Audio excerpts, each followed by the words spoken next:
All right, guys, today I'm going to teach you how to get yourself a cougar. Welcome to the Habits Over Feelings show, where we put our feelings to the side and do what we need to do to move forward with our health, fitness, and business and relationship. And today is a very special episode because I've been doing this podcast for 45 episodes, and this is going to be the first time my wife is joining me. Why did it take you so long to have me on your podcast? Well, you're camera shy. Yeah, a little bit, yeah. But 2 months ago, we got married. We decided to put all of our stuff into a storage unit, and we decided that we were gonna travel and leave the US for at least 3 months. And we are just wrapping up month 2 in Colombia. So I figure this would be a nice podcast to talk about the experience. Yes. So I guess maybe we could start with how we met. You want to tell the story? We met in the wild, naturally. It was his client's birthday party, and my friends knew his client, and they invited me to go for some free champagne before I went to my next stop that was up the street from that venue.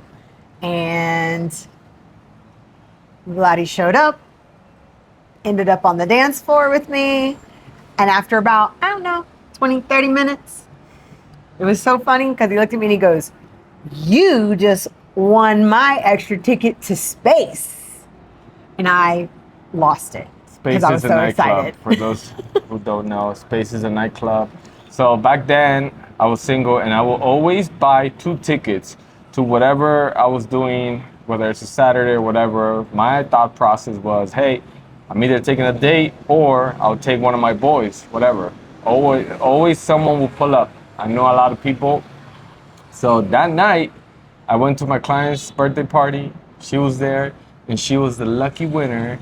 Took her dancing. It was Super Bowl weekend, so the entry to go to that specific nightclub to see Clapton was like $250. I couldn't afford it at the time. She was like very lucky. I was Not a only teacher. that, but when we got in there, we met up with another client that had a VIP table, which was, I don't know, $8,000. Awesome. So yeah, our first night that we met, we ended up going to the nightclub For like 8 hours? dancing 8, 9 until hours? 10 a.m. in the morning. It was awesome. And then she texted me. She was like, "Hey, great day, great night, whatever. Thank you, kiddo." And I'm like, "Kiddo?" I even posted a picture of us and called him Kiddo Yeah. and said he was my spirit animal. She posted me on her Instagram. The first day we met, I'm like, this fucking lady. Lady, wow. This Oh my God. This fucking boomer. Like, who posts as a stranger I under? love that picture. It's my favorite picture. But yeah, and for those who don't know, she's 15 years older than me. That's why, I guess. I was 40 at Well, the time, I was and he 20. was 25. What was going through your mind, like that night? I mean, just there's no way he's interested in like dating me. I mean, I have a lot of guy friends, and I friend zone everybody anyway. So I just thought, well, I'm back in Miami. A lot of my friends that I had before when I lived in Miami in 2013 had like moved away, and I wanted to meet new friends that would go to space with me and go to like festivals and all the events in Miami. And what better way than to meet a 25-year-old who loves to do exactly what I like to do. So I was like, this is going to be my new best friend. He's going to go to all these music events with me. And then 2 weeks later, he invites me out on a real date on Valentine's Day. Pa, pa, pa, pa. I'm like, yo, Yeah. if she doesn't get the point now, what the fuck? So, with encouragement from my best friend, after I'm home freaking out, like, he's asking me out on a real date. I'm like, what do I say? And he said, say yes. Say yes. You haven't been on a real date in like 10 years. So, yeah. We got I said sushi. yes. We got sushi, went dancing more. That was our first like official date. Yes. And then the next day, We went to Daybreaker at Space. Oh, We were yeah. back at Space again together, but for a sober party where we did yoga, and then there's a dance party afterwards. It was really, really fun. So. That was the beginning, and then like 2 weeks later, COVID hit. No, it's like a month.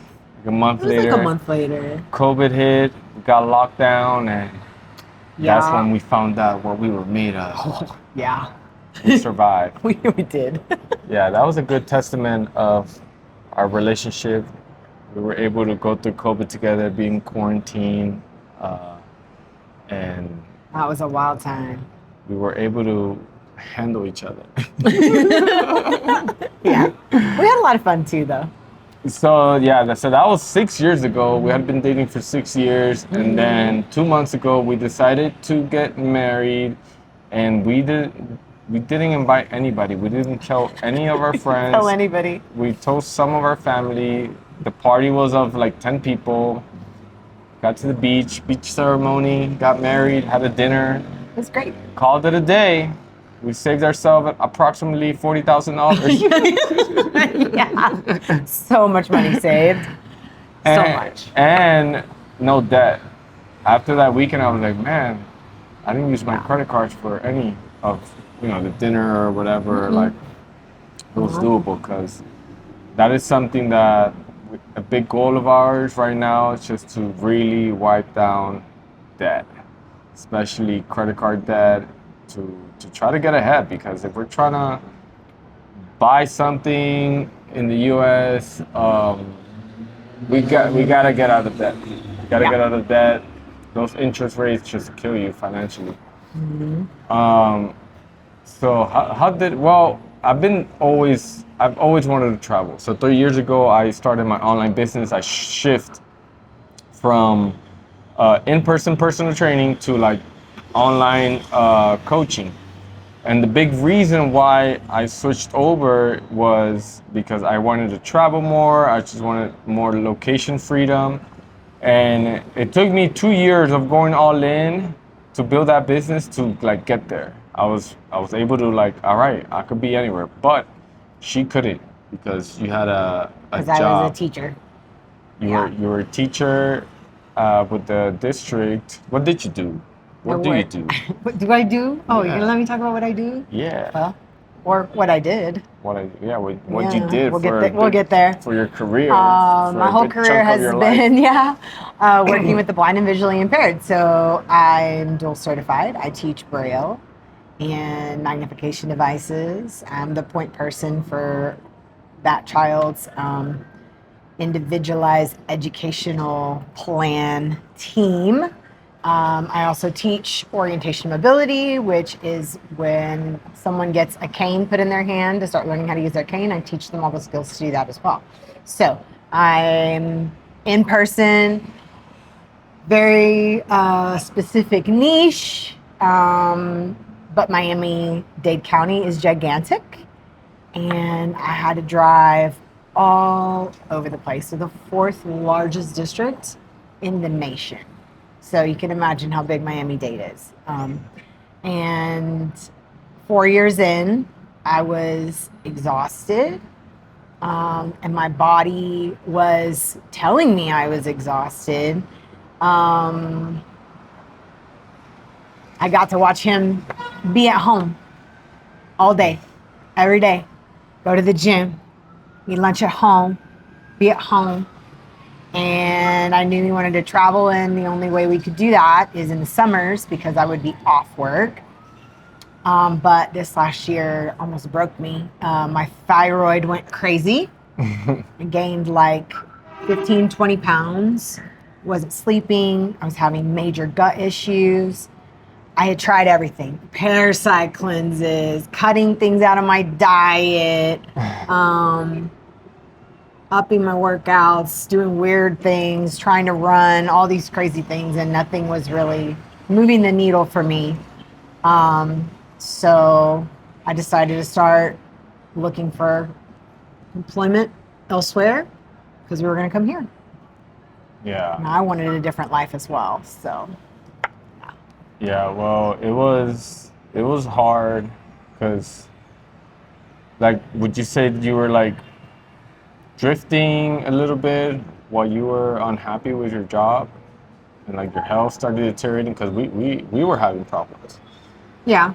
It Yeah. was, it got to the point where I was unhappy with how kind of like you weren't taking care of yourself, you weren't showing up to the gym. I don't know, you were, I guess, dismotivated. What was going through your mind, like, I through was that just, period? I was just exhausted. Driving, more than half of my day was driving in Miami traffic to areas of the city that I don't really prefer to go to. Being in the car for extended amounts of time. I ate lunch in the car. I was always like at max stress level, and I felt like I was in fight or flight every single day. I dreaded text messages. I dreaded phone calls. I dreaded emails because I knew it was going to be something else that I was going to have to add to my plate. And by the time I would get home, I would just be mentally and emotionally just drained and totally unmotivated. Didn't want to do anything. Didn't feel like going to the gym. And that was it was just like a downward spiral because the workload was just so intense. I'd never experienced that kind of a workload before in this part of my professional life. And I just was not handling it well. And my body was reacting to me not being able to handle it very well. Yeah, you were It was definitely not good. not like yourself. You were just burned out, and it was just affecting us. It got to the Yeah. point where I was like, you need to figure this out, because Yeah. I don't want to be with someone that is letting themselves go, just not there, not motivated, just like drifting through life. I was in survival mode. Yeah. That was the problem. I Yeah. was just trying to survive. So it's like you need to get a different job, or or figure something out. And like Yeah. that was like the switch for you, where I don't know, because I guess sometimes we put ourselves in like a box of like, oh, this is just the way it is, whatever. Yeah. Until something triggers us to It was my car situation that triggered it. That was what was like the over the cliff moment. I had a blowout in the fast lane on I-95, which is a Big crazy highway. big highway. It scared me to death. And then whenever I went to go get my tires fixed, I had to get 4 new ones. So I had to drop $1,000 that I didn't have. So I had to go on credit. And then I think that was on a Tuesday or Wednesday. And then Friday, of the same week, I got up to go to work, and I pulled out of the parking garage and I rounded the corner, and my car the transmission started jerking. Went straight to the dealership because I was freaking out. And basically they told me, yeah, your transmission is shot. So Yeah. it was, and that was the day I came home after being at the dealership for like 5-6 hours. And he just sat in front of me and was like, this can't be like this anymore. Something's going to change. Yeah. And that was what I was like, yeah, Catalyst. that was the catalyst, was the money that I was about to drop on my car that I didn't have because of all the driving. So it was like, that was the main component of everything. That was the catalyst. Yeah. Yeah. And so then that's when we started planning like to travel. Like I wanted to Yeah. travel this year. You were started looking for other jobs. You found another online job. So then that's kind of like, that was the plan. Like you could work online just like I can, and we could travel. Yep. And then we got to Colombia. we gave up our lease in Miami, put these things in our storage unit, Yeah. and we decided Colombia. Why did we decide to Colombia? You decided Colombia. I know. Why did you decide Colombia? Medellin. He was like, I want to go to Medellin. I'm, okay. I don't know. I mean, I was seeing a lot of things about nomads living out here, a lot of Americans, that it was good living. And also, I wanted to stay around the same time zone because even though I could work from anywhere, I still have like, weekly calls and things that I meet up with my clients and people. So I didn't want to go too crazy. So I wanted to stay at around the same time zone. So we're 1 hour difference from East Coast time. And it just seemed like good. The cost of living, I heard Climate. the climate, the food. There's no beach, but it's like nice. There's mountains. Yeah. It's just something different. Yeah. So I'm like, fuck it. And I'm Venezuelan, so Colombia is like the very next Right thing here. of Venezuela. Like, Yeah. so I'm like, let's do it. And it's funny because we had never been to Medellin before. We've been to Cartagena. Been to Cartagena, I've been to Bogota, but we had never come to the city, and we decided to come to the city for 2 months. Off rip. All in. All in. All in. So, what were your what were your hesitations, I guess, at the beginning, like, or expectations? I think I had more fear than like anything else, because social media doesn't help, right? Kidnaps, But I kept narcos. I kept seeing all these reels that kept saying like, this is what this means in Colombia. You can't say this, and it means something else. And then there was this big thing. It's called no dar papaya, and it means kind of like don't be easy. Don't be easy. Don't be flashy. And so my thoughts were, I am papaya. Look at me. I am papaya. The gringa. Like, I'm la gringa. She's a target. Therefore, I'm a target. Yeah. Like, there's no way I'm fitting in. Like, there's no way I'm fitting in. So I had a fear of, not only do I not speak Spanish, I understand it decently well when people are talking, but I can't like communicate back. So I knew I was going to have to use my app, and I thought I wasn't going to be able to walk anywhere by myself. I thought people were going to try and like talk to me all the time, stuff like that.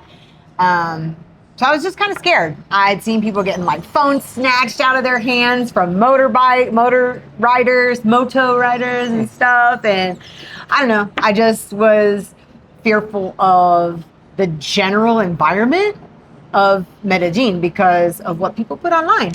Yeah. I don't know. Genuinely. I don't know why I thought it was gonna be calmer. I don't know. Oh yeah, quiet. I was calmer. picturing Colombian mountains and like chill. Like Medellin is a fucking beast. It's a big city. It's wild. And it's very compact. Like there's so many people in the valley. Yeah. So you hear everything. I mean, obviously this podcast, you guys are hearing everything that's going on. The motorcycles, the plane. But the best was when you already had this place booked, and it had been booked.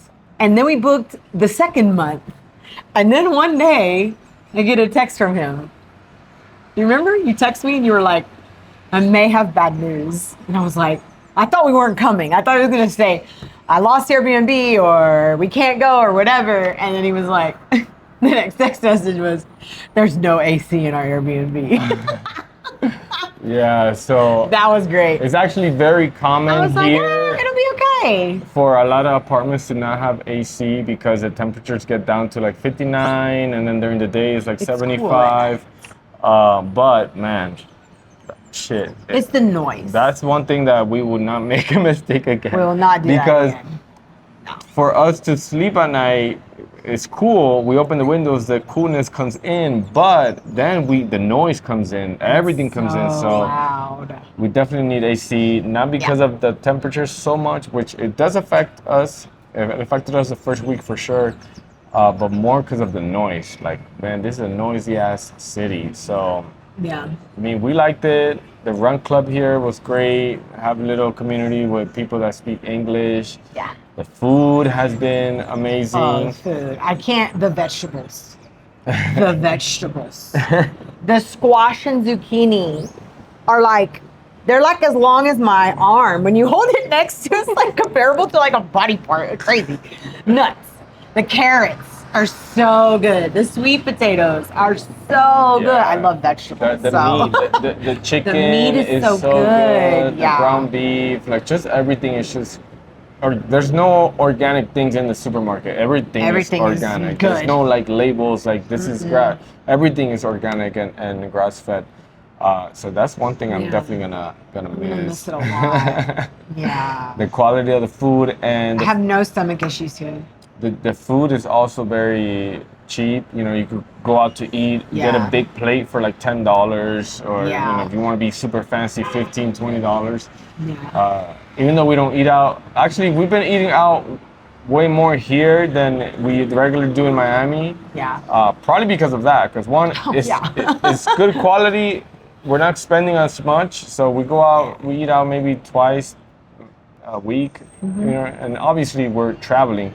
We want to try things. We're experiencing a new country, new culture, so we obviously want to try things. Yeah. But you have lost what, 7, 8 pounds now? I think almost 8. 8 pounds in 8 weeks. She Yeah. locked in. She locked in. I mean, I did, and I've still enjoyed a lot. Yeah. Cause Yeah. did we drop your calories from Miami to here? No, You kept that 1600. I did. So yeah, so she started tracking again because she wasn't tracking in Miami with the wedding and all the move things. She was whatever. So she started tracking. So what we're doing is like just track very good throughout the week, Monday to Friday, and then on the weekends, you know, we eat out 1 or twice and still keep it with guardrails, and it's fine. Like me, I have a goal of 2,500 calories average. So I eat 2,200 calories Monday to Friday, and then on the weekends I could just ball out. Give me that bandeja paisa with chicharrón. Give me the obleas. The obleas.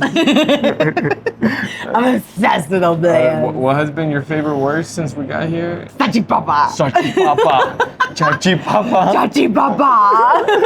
Chachipapa, oblea. Salchipapa. Obleas.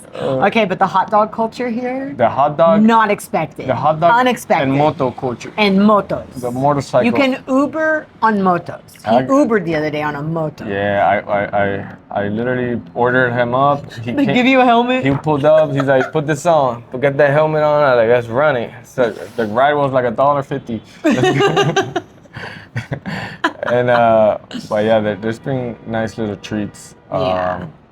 This upcoming weekend is our last weekend. I know. So we're probably gonna eat out 2 times. Check it out. Our last hooray before we go to Costa Rica. Well, before we move on to Costa Rica, what has been your favorite part of Medellin or Colombia?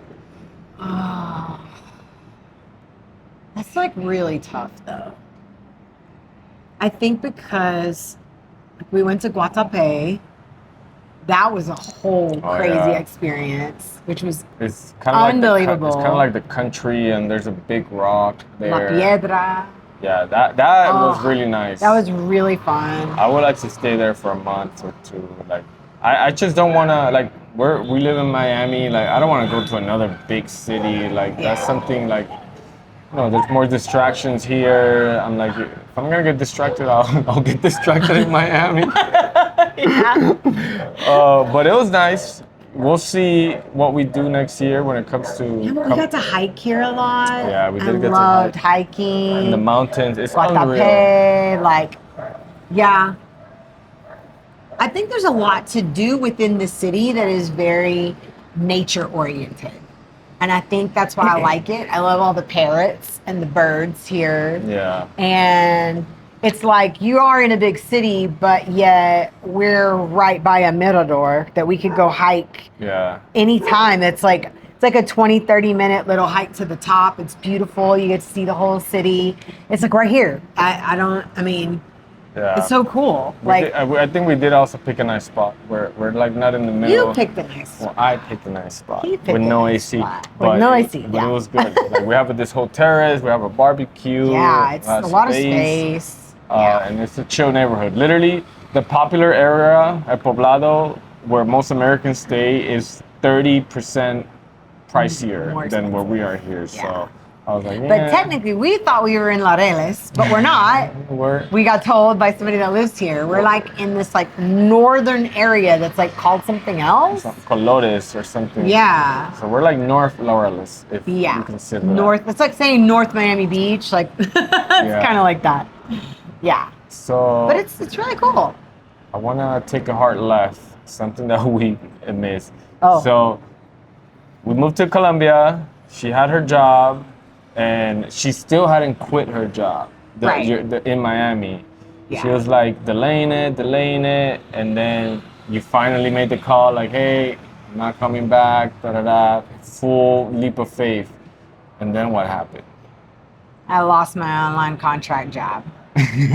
Literally 2 days later. Or the next day. I think it was like the next day. Yeah. It was like within a day or two. They didn't renew the contract because they found somebody in person. And that was what I was banking on to start the first week of August and be working at. And then everything else started unraveling because the other job position. other job, I had to like, I interviewed for it the day of our flight to come here. Then a few days later, I interviewed with the second part of the team, and they liked me and they want me, but I told them I can't start until like I come back in September because I'm going to be in Colombia and Costa Rica, and I was very upfront and honest. And but they told me you can start the process now because it's going to take that long to get your teaching certificate in the state that you're going to be in. And then the company called me back and said, even if you wanted to start, because you're in Colombia, we have all these company rules about expats. And we can't pay you if you're not in the United States, which is also something that I did not realize. Yeah. So a month in, you're here, and now you have no source of income. And then I thought I was going to have another source of income with this insurance job. And as the weeks rolled out and passed by, it got more horrendous as it kept going into the training. And I was expected to like be on Zoom from like noon until like 8 p.m., even longer some nights, if there was presentations happening. And it was like 10, 20, 30 agents in a Zoom room, music going, everybody dialing. You got to make 250 dials a day. You got to book these appointments. And like we were still in training, and it was everything about the job that I was excited about. That's why I got my insurance license, about the job was nothing like the job. So I was like bamboozled. Yeah. But I did really truly stick with it all the way from the time we got here until yesterday. And then finally I looked at him. He kept telling me, you need to keep trying. You need to keep trying. And like, I cried one day after I got off the Zoom. I cried. I was like, this cannot be my life. Like I can't, it was totally not me. It was just not me as a person. It felt very disconnected. Yeah. But I did try. And once I told them I'm not going to be doing this anymore, it was like 100-pound weight got lifted off of my shoulders. So, Yeah. but financially, it's been very humbling to have to call and prolong push payments out, juggle money that I don't have. And so we are now in a financial situation that we have not ever been in since we started dating. So I feel like out of like any of the people keep asking us too, so what's it like being married? And I'm like, we've been together for almost 7 years. It'll be 7 years in February. Yeah. I don't feel any different in that aspect. However, now we're talking about investing. We're talking about paying off our debt. We opened up a high yield savings account together. We're trying to build wealth together now that we're married. And there's those dogs again. I'm telling you, it's never quiet. Motherfucker. Never quiet. And now. Anyway, You're letting me take And care now, of you. and it is so hard for me because I am major type A. She's an independent woman. I want to have my own money. I've always taken care of myself. Yeah. Yeah, it's also, I mean, obviously, It's you know, interesting. it's a lot of pressure on my part because it's funny because I got married and then a month later, it's time to be a husband. And sometimes life works in mysterious ways. Like, for Yeah. example, she knew that she was not happy with her job. She wanted something different. She wanted to make money online. She quit her job, and then all these other plays fell off, all these cards fell off, and now it's like, all right, you're gonna have to figure out, like, you said you wanted this, and like, this is your chance to like go get it. Go get it. And for me, you know, part of me is like, I've always wanted to be someone that someone could depend on. I wanted to be always a leader, you know, be a protector, a provider. And now the universe is like, oh yeah, look, your wife is not gonna bring any income for I don't know how long. I can't. Here you go, buddy. Oh my God. You better post more on Instagram. You better. So if you're seeing this, book a call. Hey, book those calls, guys. Because I know you got 30 pounds to fucking lose. I can't. But all jokes No, aside. but I mean, it's not like I have a job. I Yeah. just am going to be starting it once we get back at the end of September. And so it's just like this weird interim of time where I did have a lot of things I wanted to do here. I thought I was going to have enough money to do. Yeah. And we really had to readjust, you know, our food, stipend, our entertainment, like all the things that we kind of like wanted to do. We've had to like, we dwindled it down. Yeah, don't dumb it Still down. great. Like Still great. We thought we were gonna be able to tackle a lot of debt down by being here. That first month I was able to, and then obviously with the changes, like, we just, all right, let's go into like what we actually need. And you know, this is not like a pity thing, but we still get to go out and eat out here, whatever. Like, I told her, like, she freaks out a lot. She freaks out a lot. So I told her, like, you are not gonna go hungry. You are not gonna go homeless if you're with me. Like, you don't have to worry about that. I have to worry about that. So, and also, what's it called? Like, you know, obviously she has bills, like the car payment and things, like responsibilities, like it's fine. Like, I will push it. Like, for her, it's like, oh, I can. And I'm like, call them, tell them you're not gonna pay. And like, and if you don't pay, like, what are they gonna do? They're gonna come here to Colombia and like, whatever, like, come on. Like, I've dealt with that. I've dealt with collectors. I dealt with the IRS. And until the IRS is like knocking on my door, I'm like, that's not a priority. Food, shelter, whatever, everything else is fine. I think everything panned out though. I know. It did. I took care of it. I talked you out of the ledge. I know. I took care of it. I feel better now. It was just a freak out mode for a little bit. You know, it happens. Yeah. You know, it so happens. it's, you know, and this is just being real and raw. Like, obviously, a lot of you follow us online and everything seems great. And it's not like things are horrible, but it's just not all butterflies and rainbows as some people make it seem. Like, oh, you know. And this is just a learning point, you know, that we're going through this right now. And it's actually good too, because our marriage is getting tested as well. Like I said, like, oh, I guess, you know, this is my responsibility to take care of us while, you know, she figures this out or whatnot. And I think it's a great opportunity that we're getting. We got tested here. We're on the road. We're in another We're in another country. we're in another country. Yeah, so, we're in another country. You know, tensions could elevate because of stress, but you know, we figure it out. Yeah. Now, well, before closing this, you taking that leap, deciding to quit your district job, which is a pretty secure job, pretty high paying compared to a lot of people in Miami-Dade, and deciding to take this leap at 45, 6 years old. How does that feel? Like, what would you tell women that are in their 40s right now that feel stuck, unhappy, and it's just think that that's has to be their life for the rest of their life? Rest of their life. I don't know. I mean, the universe is just tricky. The universe is a tricky one. I feel like it kind of, if you're unhappy in your mind and you actually do like start to shift and make those moves, the universe is going to put pressure on you to make you come through it. Because if it didn't, you would like stay where you were. Like you're saying, like I would stay. Like if I hadn't have like, I mean, I thought I had everything set up perfectly. I was like, this is gonna be great. You did. I've got this. And then you was just like, bitch, no, you don't.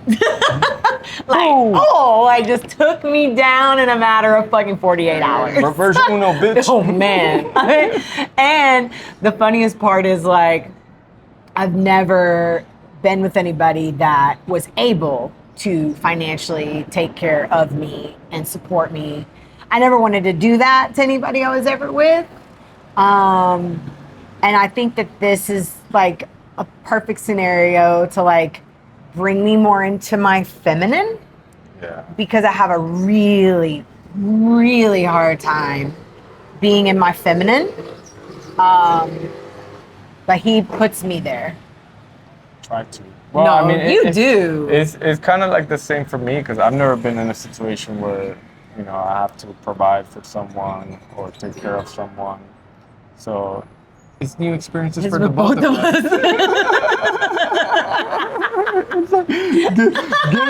Get in your feminine, motherfucker. Get in your masculine, motherfucker. Let's fucking do this. Like, this is the way it's supposed to be. I don't know. It's just weird because my parents have been together since they were like 17, 18 years old. They got married and my mom had me and my brother and she never worked. This was in the 80s, of course, where it was very typical in the South for women to, not work and be stay-at-home moms and all that. And so it almost like mentally put me in a space. I don't know, as I grew up, it was like they both... You don't want to do that, like you want to go against it? Kind of go against it, but I don't know what shifted in the world by the time I got to the age where I was going to college. My dad was like, you have to take care of yourself. You have to get a job. You have to go to college. Don't rely on anybody and, get into a profession that's going to make you a lot of money. And, I was just like, I felt like I was forced into being a really, really self-sufficient, independent female, which in turn, I feel like made it harder for me in my relationships. Yeah. Because I was so headstrong and I was so independent and I was always like, and I'm a Capricorn. So whatever that means. Capricorns are very driven. We work. It's work. And I've never had one job. I've always had multiple jobs. So I've always had a bartending gig here, a catering job here. I've had a restaurant job here. I got my teaching job. I bartended at 2 clubs and I was a Miller girl and a Jaeger girl. So I was working events that were like, contract book stuff. Like I never have just enjoyed like my life. Regular. Yeah. 9 to 5, weekends off. I've never. Until this job, until your district job, which her last full job, which I guess that's why it was like hard, Yeah. To let go of that and like you delayed it. Yeah. But it's just not what you want. Yeah. For now. But even when I was working at the district, I had 2 IG pages I managed. Oh yeah. I had side gigs with that. Yeah, she wanted to make more money. Well, it's hard. You have to in Miami. There's no way around it. Miami is so expensive. Miami is super expensive. I feel like when we go back, we're gonna get sticker shock. I know. But I'm a little excited to go back to Miami because I do miss it. Being here in Medellin is like you see a lot of people we've met a lot of people that come from different places of the United States to come to Medellin, and they're actually they're here for real. They're like it's a great city. It has Yeah. great opportunities and all of that. And for me, we're just here for 2 months, and I love Miami. Like Miami is like the top. There's water. It's a city. I The love Miami music, so much. the even the culture. Like I love going on a walk or jogging and seeing the Lambos fly by. I love Yeah. I love the bouginess. I love the everything. And being here, I'm like, okay, like I need to like regroup. Like my goal is to like build that lifestyle in Miami, like own property in Miami, like build the community That's that what I've we built want. for the past 6 years in Miami, like respark that and like create a life in Miami, not like to run from it. So that has been a shift for me. Like being here, I'm like, yeah, Medellin is great, but like really, like what I really want is like in Miami. Especially like every day I listen to my affirmations, and it has Miami and waterfront in it, and so it kind of like re-sparked that goal of mine of like building a life in Miami. So Yeah. that was good. But we are off to Costa Rica. Costa Rica This to Sunday. the beach. We're a block across from the beach. The journey continues of 3 months being away. We leave this Sunday. We're gonna be a block from the beach. It's gonna be a total different vibe, and I'm very excited. Yeah. Uh, Our friends are there. We have friends in the town that we're gonna It's- hang out with. He's gonna it's- surf. It's a beach town. I'm gonna surf. The market, the fresh food market, is right next to where we're staying. I'm so excited. Yeah, and it's just more calm. There's Yeah.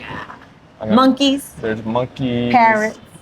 So I want to see some sloths this time. Yeah, I'm excited for that. Yeah. Any last? Actually, didn't you have like rapid questions that you were gonna go through? Do you still have that? Oh yeah, we were gonna do the rapid fire questions. Let's see. Maybe. Yeah. Hopefully, we didn't cover them already. No, I don't think so. No, the rapid fire questions are funny. All right. Hold on. Where are they? how we- Rapid fire. Here we go. We'll wrap this up. Okay, so we're gonna point when I ask them. You're gonna point. We are gonna point like Oh, to like each to other? yourself or to me. Okay. Right? Okay. You ready? Okay. Who adapted faster? Who complains more? Who spends more money? Maybe. Yeah. Who's more adventurous? What? No. Who gets hangrier? Yeah. Yeah. Get pretty fucking. Who would stay in Colombia longer? What? I think you would stay in Colombia longer. Oh yeah. I think so. Who's better at relaxing? Just every fucking day. So the last question though is, after being here for 2 months, would we do this again? To what? Come here. To this For 2 exact months. to Medellin? Yeah. I think so. I think I we agree. will go to another city. Different part. We will go like maybe we'll come back to Medellin, but There's different pockets here Yeah, that are very like, interesting. there- And I would love to be like up on the mountainside, but like at a house. Yeah. Where there's, you know, like a they country. can bring us food for the week and we can like have a pool and be in the country.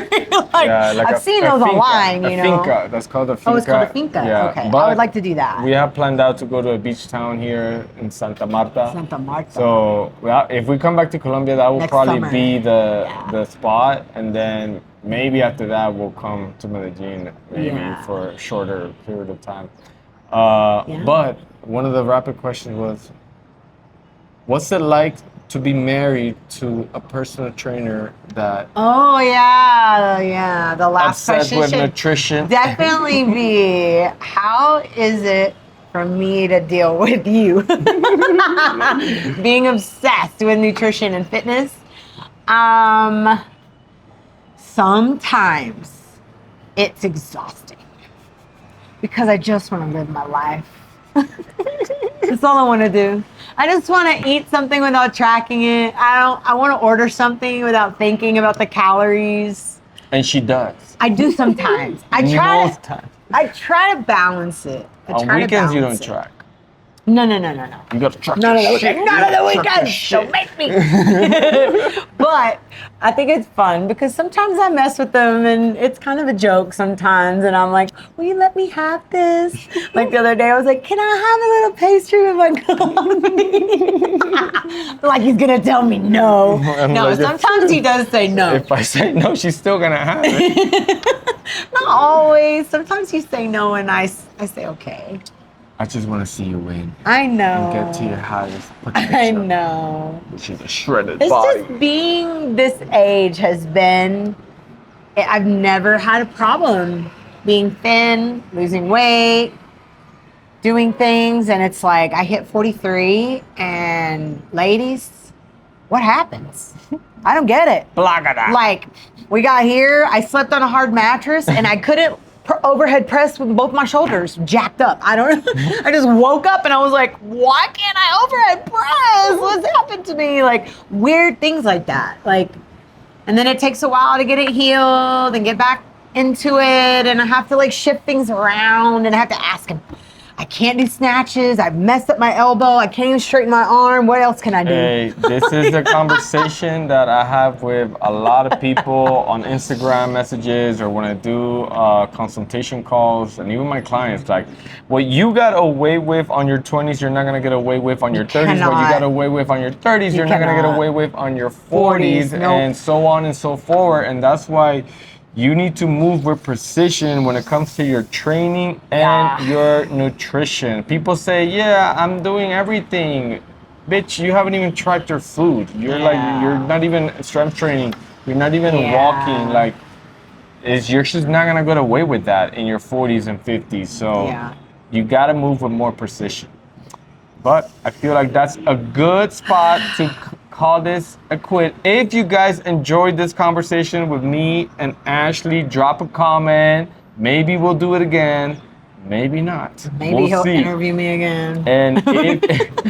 And if you're ready to lock in and get in the best shape of your life, lose those 30 pounds, gain strength, gain mobility, and become a capable human, make sure to hit the link in the description. Fill out the application. The Kettlebell Academy is the program for you. We will get on a call. I will talk to you about your goals and we will see what a plan for you will look like. Peace.